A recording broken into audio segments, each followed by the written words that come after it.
Elia's ward stood alone in the armory bay of the Aurelian flagship. The lights above him were white and cold, reflecting off rows of polished weapons and armor. Around him, other soldiers moved with purpose, checking gear, laughing softly, preparing for another mission.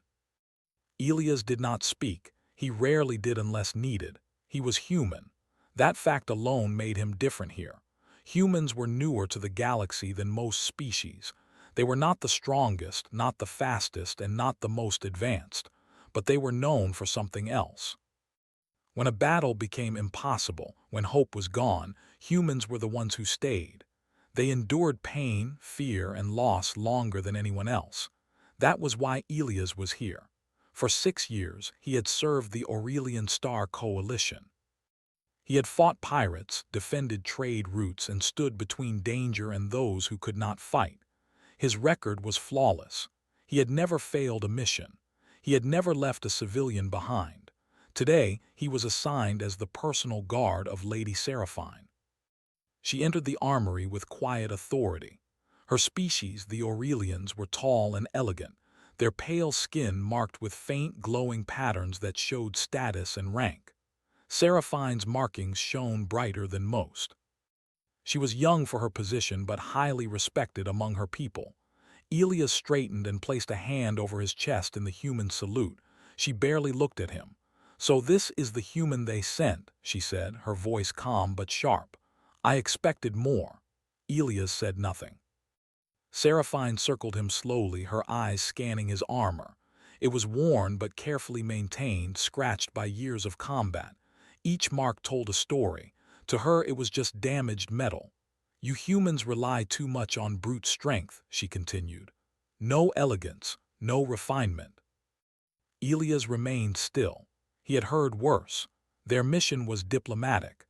A tense negotiation between the coalition and a border species threatened to turn violent. Seraphine was to represent Aurelian interests. Elias was to keep her alive. As the shuttle descended onto the neutral station, Elias reviewed security scans. Multiple heat signatures.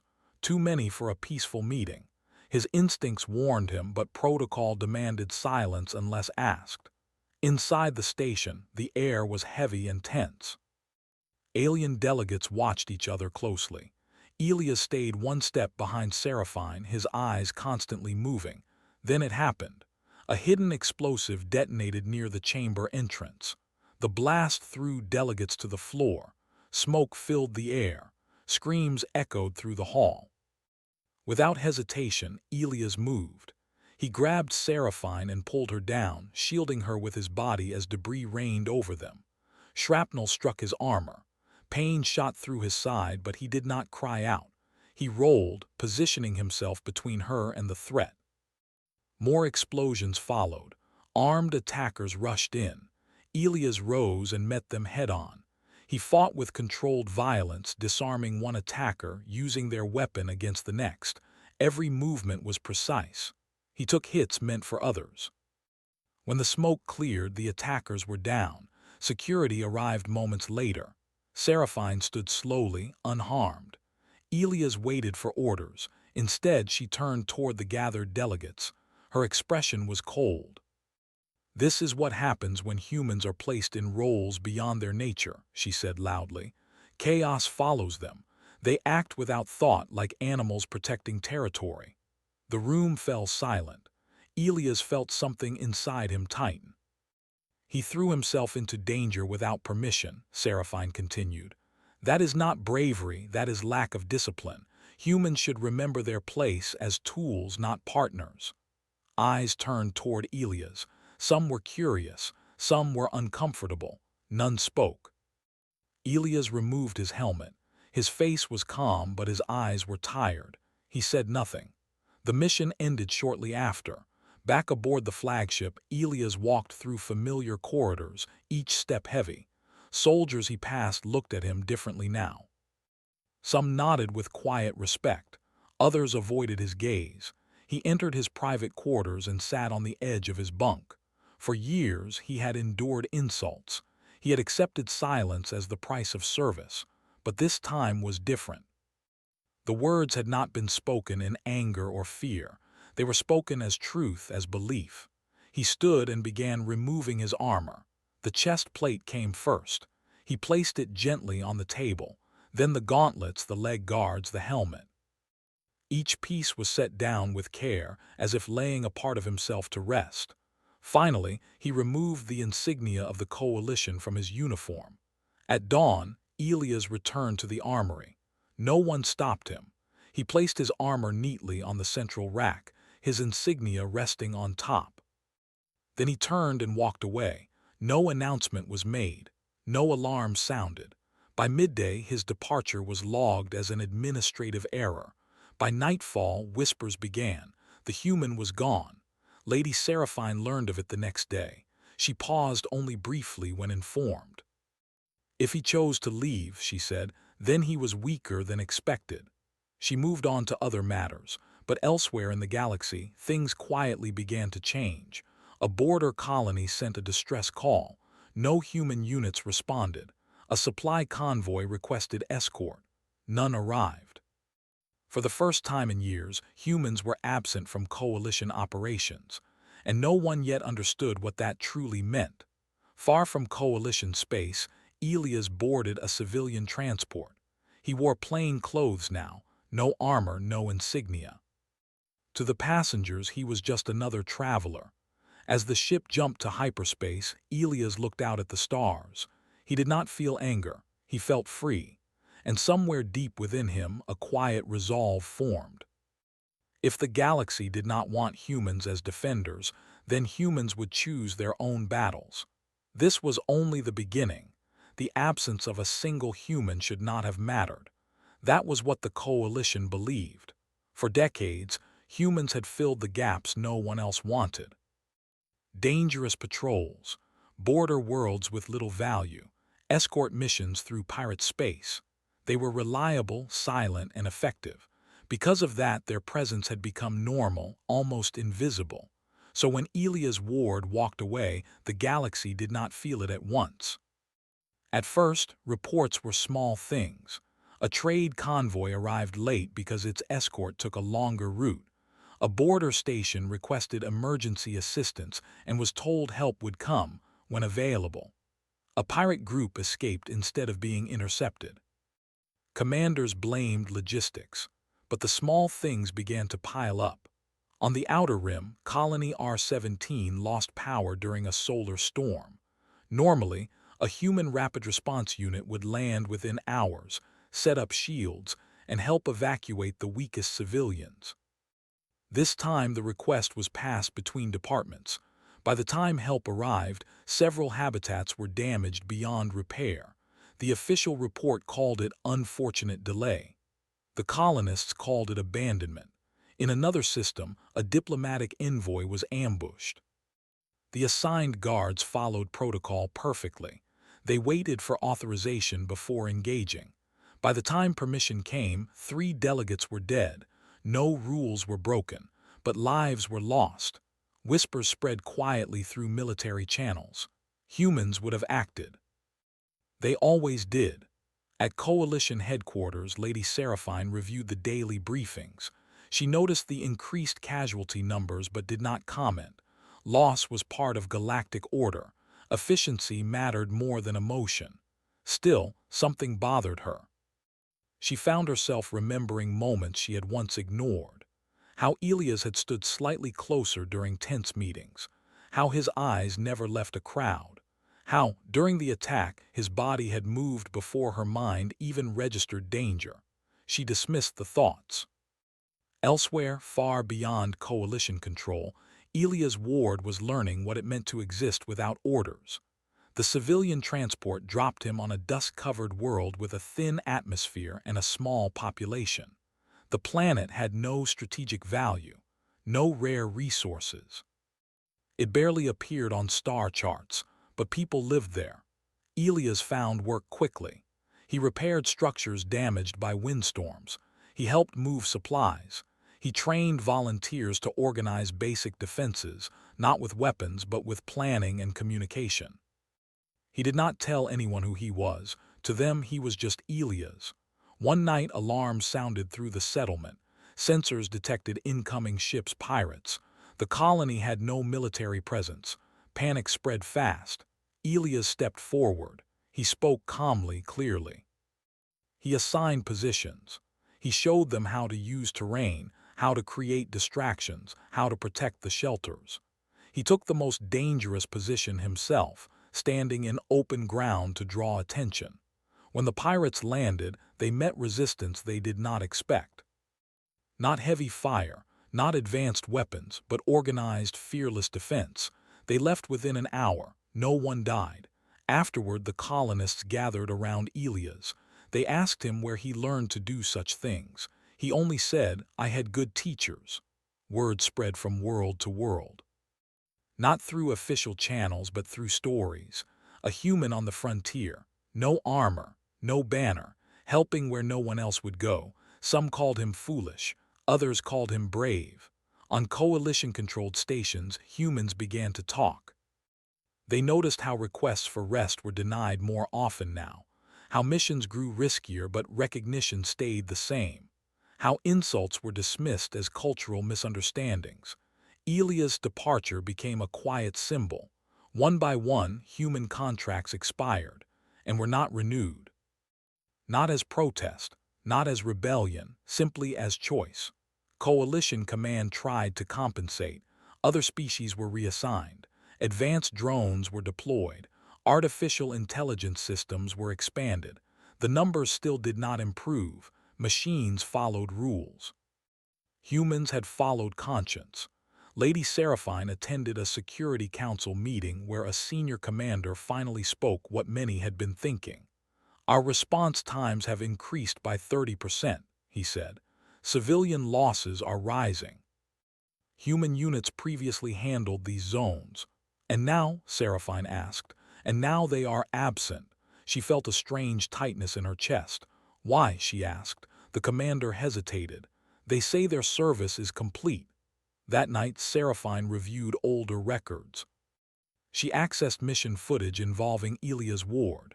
She watched him move through fire, lift rubble from trapped civilians, stay behind to hold a line while others escaped. She noticed something she had missed before. He always looked tired, not weak, tired. On a distant mining moon, Elias received a distress signal while repairing a water system. A nearby settlement was under attack by mercenaries hired to seize resources. The locals had no defenses at all. Elias did not hesitate. He took an old transport, flying it through unstable space lanes. When he arrived, the settlement was already burning. He ran toward the danger.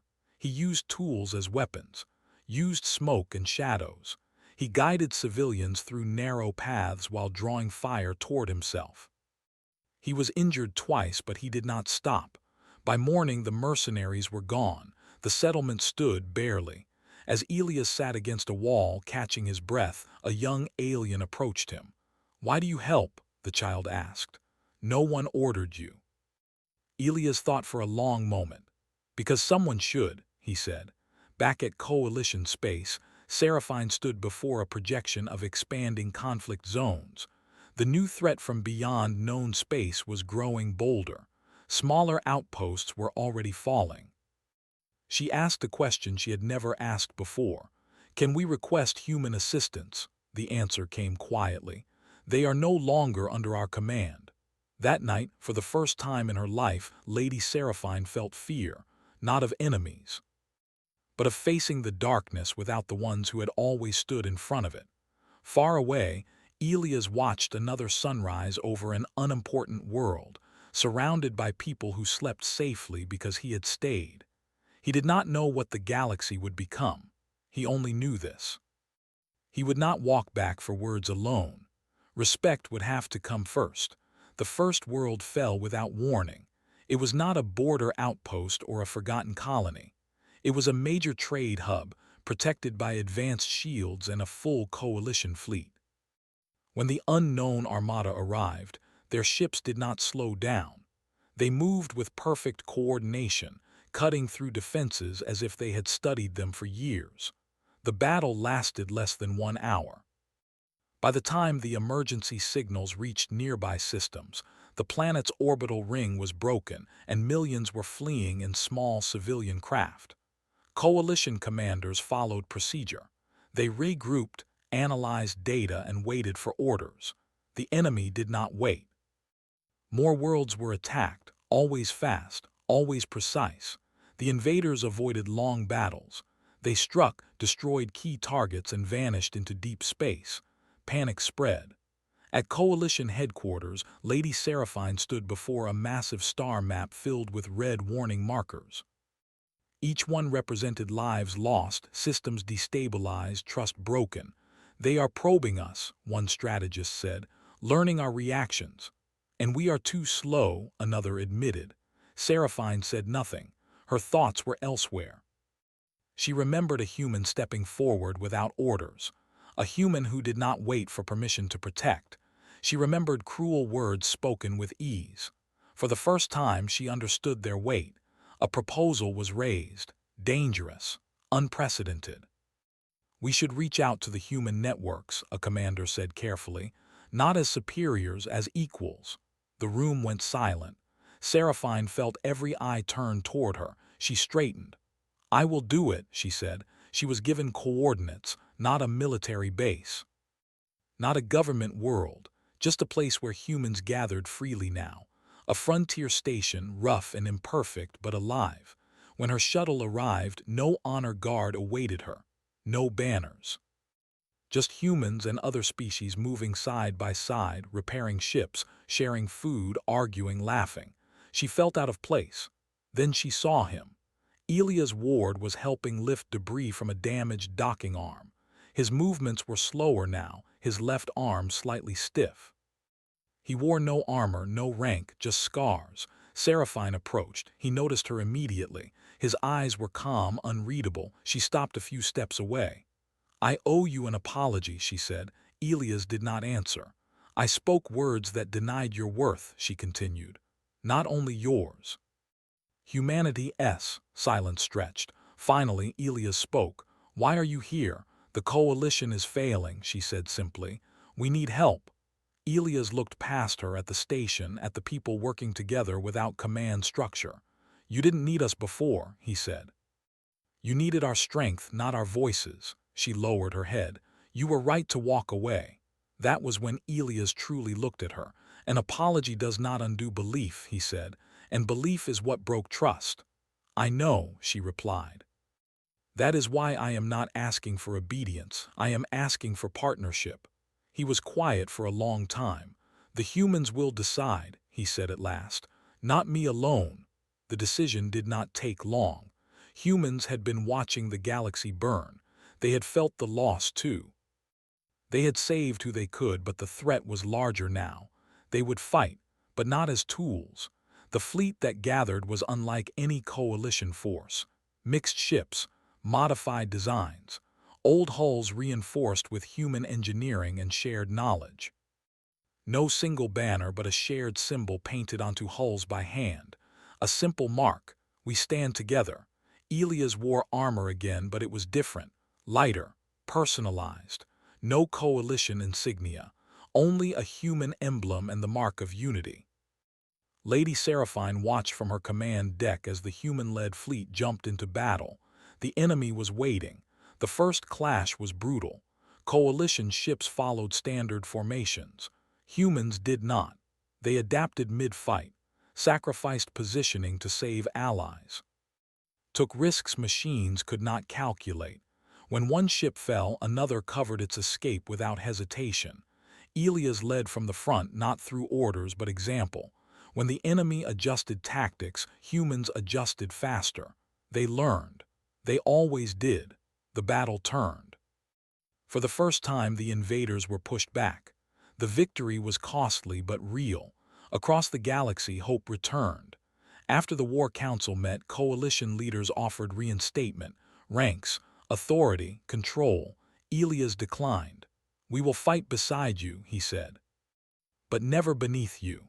The terms were accepted because there was no other choice. In the final battle, the enemy revealed their core fleet.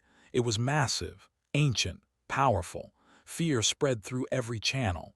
Elias spoke to the gathered forces. "We are not the strongest," he said. "We are not perfect, but we do not give up, and we do not abandon each other." When the fighting began, it was chaos. Ships burned, space shook. Elias' ship took heavy damage, systems failed, alarms screamed. He stayed. He guided his ship directly into the heart of the enemy formation, drawing fire, opening paths for others. His ship was hit again and again. "Pull back," someone shouted. Elias shook his head. "Not yet."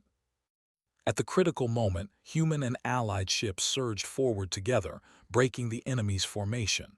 The armada collapsed. The war ended not with a single strike, but with unity the enemy could not understand. Afterward, there were no grand parades, just quiet rebuilding. Lady Seraphine visited the frontier station again. This time she was welcomed. She found Elias watching ships come and go. "The galaxy has changed," she said. "It always does," he replied. "Will humans stay?" she asked. Elias looked at the stars. "We never left," he said. "We just stopped being silent." As she departed, Seraphine carried a lesson she would never forget. Humans do not demand respect, but once it is lost, it must be earned. And when they choose to stand with you, they will face the darkness itself.